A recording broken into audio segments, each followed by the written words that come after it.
Ku mulundi guli twakoma tutegedde ebizibu bannaffe bannamagoye bye basanga oba abantu abeeru nga bwe baagala tubayite.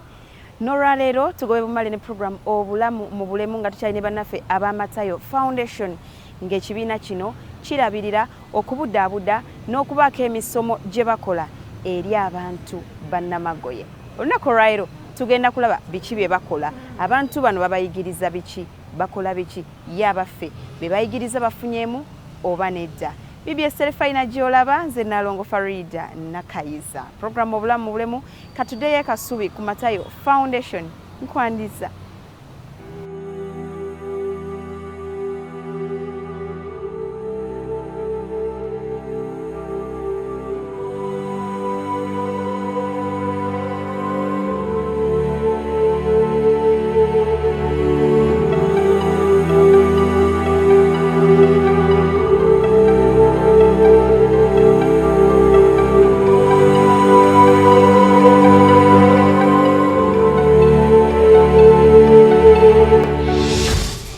Ku mulundi guli twakulaga obulamu bwa bannamagoye ne bibasoomoza nga mu bano mwe mwali omukyala Elizabeth Mirembe eyakulira mu mbeera ey'okuyambibwa obuyambibwa ng'entabo eva ku bazadde be, kumusuula nga bamulanga kuzaalibwa nga langi ye teringa ey'abalala obanga nnamagoye. Munnaffe ono si ye yekka wabula twalaba ne maama Nasejje Robina ng'ono muzadde eri nnamagoye, kyokka nga naye olugero lwe teruwoomya Nakabululu anti olwazaala muwala we Zoe nga nnamagoye omwami kwe kumwabulira ng'ensonga gyawa kwe kuba nti yali tagaggawadde nga bwe kiwanuuzibwa nti bannamagoye baleeta obugagga. Bano bonna twabasanga mu kitongole Matayo Foundation e Kasubi nga bano bannakyewa abeewaayo okubudaabuda, okulabirira n'okusomesa ebintu eby'enjawulo eri abantu bano.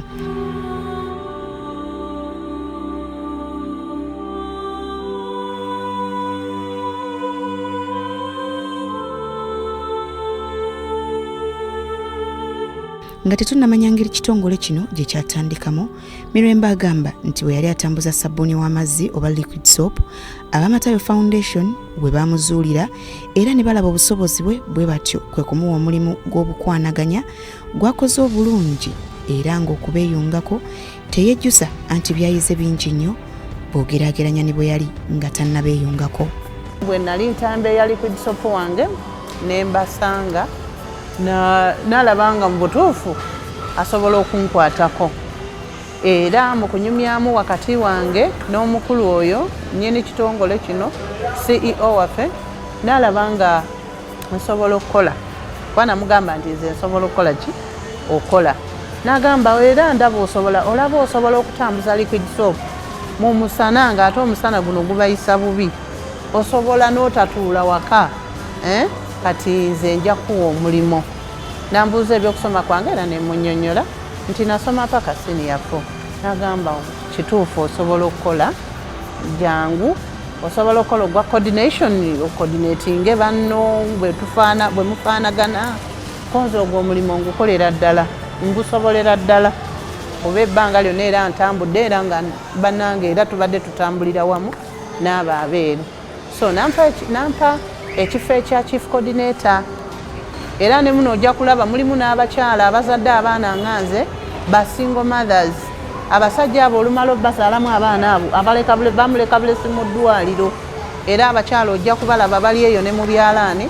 Mukulu Matayo yagamba abakyala abalina abaana abeeru nabo bafune ebyokukola era bali wano batraininga ebyalaani, enviiri, bagamba omuntu abeereko ne skill gyakola nti era omuntu oyo bw'aba amaze bajja kumuwa startup capital atandika okukola ki okubanga akola nga yeeyimirizaawo n'omwana oyo omweru nti taata ono eyadduka agirabe ajja kutuuka ekiseera alabe ng'omukyala ono amukyalenjenze naye ng'obuvumu bwonna nga babujje wano ku Matayo Foundation.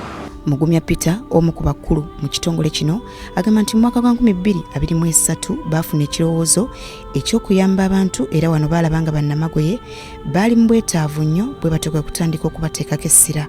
Ono agamba nti abantu bano babakuŋŋaanyiza wamu ne babasomesa okubabudaabuda, okubawa ebizigo ebikuuma ensusu zaabwe, okubafunirawo okusula, okubawa transport n'ebyendya n'ebintu ebirala bingi. foundation eno ya Matayo yatandikawo 2023 twali kumiramu mingi mwejo emingi twagenda okulaba okuyambako buyise omweru oba Namagoye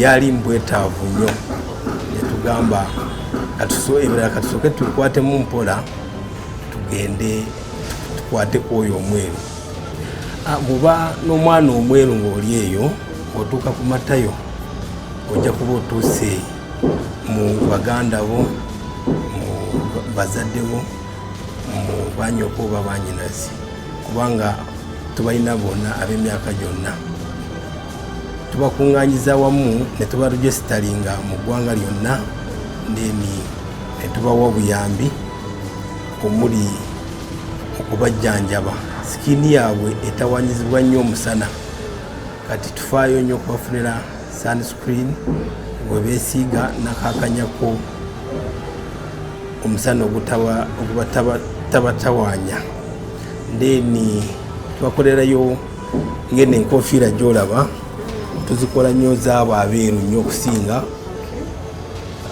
okubikka wano ya nene tubakolera ne t-shirts kubayambako obutakubwa musana. Twagadde okumanya engeri gye bakuŋŋaanyamu abantu bano nangeri ki gye bategeera gye bali. Kyokka omukwanaganya w'abantu bano mu kibiina kino Elizabeth Mirembe agamba nti bw'atuuka mu bitundu eby'enjawulo akwatagana n'abakulembeze ku byalo olwo ne bazuula abalala abalinga ye abali mu bwetaavu bw'okuyambibwa. Ono agamba nti abazadde abamu batuuka n'okukweka abaana bano ne batabawa mukisa kwetaba mu bintu byanjawulo nga wano Matayo wasinga okuviirayo nayongera okubakuŋŋaanya ababudeebude.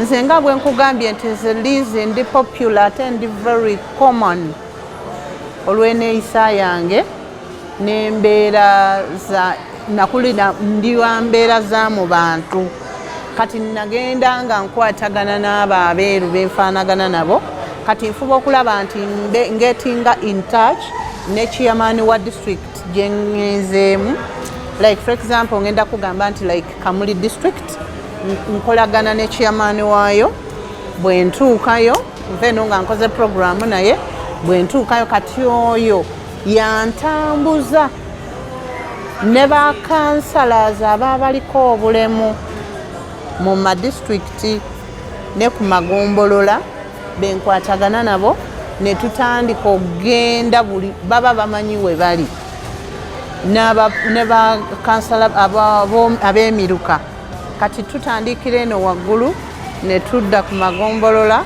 mpaka ku parishes abantu abo bonna baba babantuusaako wonna wonna we bali era eyo gye tusangira n'abo abatasobola yadde okutunulako bwe gwatamanyi. Yes, abazadde abamu abaana abo babakweka mu mayumba ng'omwana oyo talabanga yadde ne ku njuba ng'omwana oyo abazadde abamu agamba n'omwana oyo nti beera eyo weekweke oba mu nsiko oba emmanju w'ennyumba nti mpaka abagenyi bange nga bamaze okugenda olyoka okole ki oveeyo. It's as if oyo aba si mwana.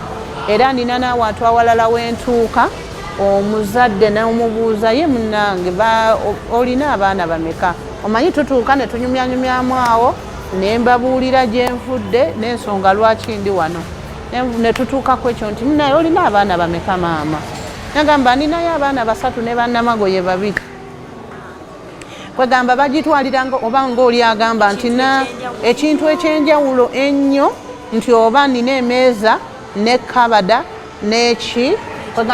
n'ekitanda nga bali n'abaawulira ddala kuba oli ogamba nti nina abaana 3 ne bannamagoye 2 olowooza ekintu ekyo kikuleetera ki nga ggwe.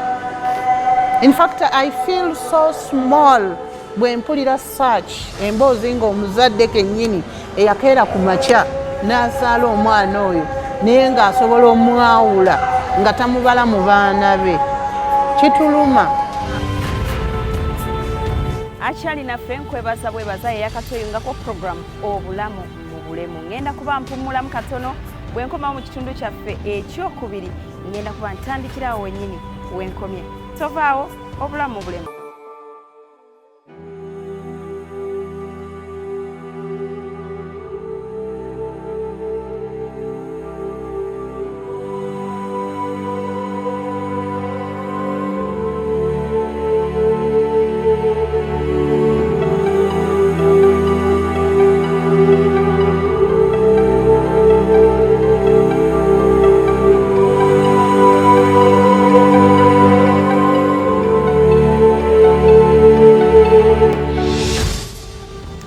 Nkukulisayo nnyo mukuumulamu okoona enkwaniza mu kitundu kyaffe ekyokubiri ekya program obulamu mu bulemu. Tulina b'Amatayo Foundation be twatandika nabo sabbiiti ewedde nga ne sabbiiti eno bakyagenda mu maaso okutubuulira engeri gye bakwasaganyamu ensonga z'abannaffe bannamagoye. We twakobye nakugambye tugenda okutandikira era katutandikirewo ekitundu kyakubiri obulamu mu bulemu. Bangi balowooza nti abantu bano tebalina kye basobola kukola olwa langi y'olususu lwabwe nga n'abamu bagamba nti banafu nnyo. Kyokka mu kifo kino tusanzeewo bangi abaliko bye bakola nga n'abamu basomesa bannaabwe. Eno tusanzeeyo abayiga enviiri, abatunga ebyalaani mpozi n'okukolaganira awamu okusobola okukwatagana obulungi.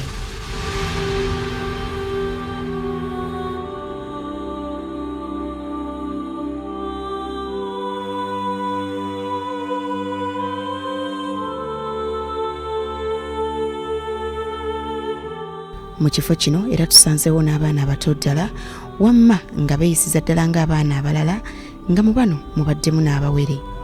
Mugumya agamba nti babateerawo emisomo gy'emikono okutumbula obulamu bwabwe naddala eri bamaama abazaala abaana bannamagoye mpozi ne bannamagoye bennyini. Nga Matayo Foundation twatula ne tugenda okulaba waliwo ebitongole bingi ebiyamba abantu abeeru boyise bannamagoye oba eyo nga bwe babayita.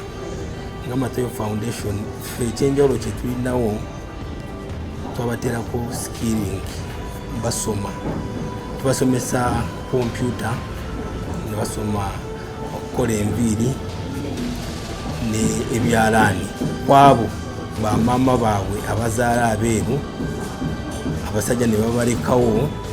Kati bw'oba maama ng'oli eyo wazaala omweru omusajja n'akulekawo ojja n'ofuna skilling mu byalaani then bonna bosomye nga omaze nga Matayo Foundation tuba tuli ready okukwatirako ogenda otandike ku ekyo kye wasoma. Twagadde okumanya abantu bameka abalabirirwa mu kitongole kino. Mugumya agamba nti balabirira abantu abali eyo mu mutwalo omulamba newankubadde nga bonna tebali wano ku kitebe era nga buli luvannyuma lwa bbanga ggere babaweereza n'obuyambi. Kyokka basinzidde wano ne basaba gavumenti okubakwasizaako kubanga nabo si be balina ennyo ate ng'omuwendo gw'abantu be balabirira gweyongera buli lukya. Abe tulina mu rekodi essaawa zino bawera 1,000. Bali bangi naye tebali wano mu Kampala, bali mu rekodi zaffe. Tugenda ku country ne tuba recordinga. Nga Matayo Foundation oluvannyuma lw'omwezi oba 3 tugula ebintu bye bakozesa ne tukozesayo enkofiira endala sunscreen ebizigo byabwe ne tucoordinatinga ne tugendayo ne tubatwalira. Ng'ekitongole tukyayimiridde ku mwami waffe Matayo eyajja n'ekirowoozo atandika ekitongole. Tetulinayo fanda n'omwe atuteekamu ssente Honorable Matayo. Kati tusaba gavumenti oba n'oyo alina obusobozi okutukwatirako kwezo skillings zetwogeddeko nga okusoma kompyuta, ebyalaani n'okukola enviiri. Kasita oba n'obusobozi musobola okutukwatirako ne tweyongerayo mu maaso ne twongera ku namba y'abo abasoma kubanga bali eyo ewala nga country baliyo naye tebasobola kufuna skillings zetulina wano e Kampala. Wabula mu kumaliriza ekitundu kyaffe kino ekyokubiri, Mirembe ku lwa banne bonna yeebaziza Matayo olw'okubakolamu omulimu ogubayambye okutumbula obulamu bwabwe. Kyagamba nti kati balina essuubi ddene nti obulamu busobolera ddala okutambula ne basobola n'okweyimirizaawo. Mukulu Matayo akoze kinene nnyo muffe abeeru, akyusizza nnyo obulamu bwaffe era anti olabye nti kano akasaati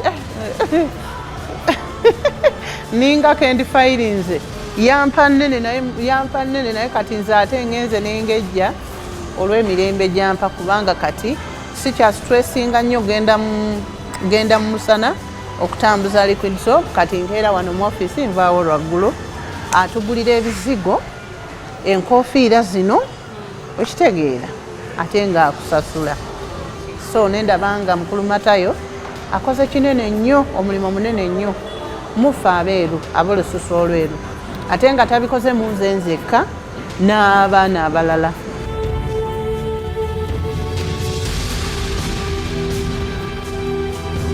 Sabbiiti ejja tugenda kutandikira awo tumalirize puroguramu yaffe eno obulamu mu bulemu ku bantu bano bannamagoye ate twongere okumanya biki bye beetaaga mu bulamu oba oli awo n'ebiruubirirwa byabwe mu bulamu bwabwe obw'omu maaso. Okusinziira ku by'owulidde wakyaliwo okusomoozebwa kunene eri bannaffe bannamagoye mpozi n'ebitongole ebibalabirira. Nakutegeezeza nti abantu bano bakola ebintu bingi okulaba ng'embeera z'abantu bano zitumbulwa. Naye kino kitundu kya kubiri. Sabbiiti ejja tugenda kujja n'ekitundu ekyokusatu era ekigenda okuwunzika puroguramu yaffe eno ey'obulamu mu bulemu obw'abannaffe bannamagoye. Tujja kwongera okumanya ekibiina kino kyetaaga kukwasizaako wa yabaffe bannamagoye biki bye baagala bikyusibwemu gavumenti. Bano balina n'akaama ke bakubye obwakabaka bwa Buganda. Byonna mu kitundu kyaffe ekyokusatu sabbiiti ejja beerako ky'okoze kati ky'oba okola mu budde obwa sabbiiti ejja ku Sande ssaawa 2:30. Nze Nalongo Farida Nakayiza akkiriza nkusibulire wano nkwagaliza akaseera kalungi. Awangaale nnyo Ssaabasajja Kabaka.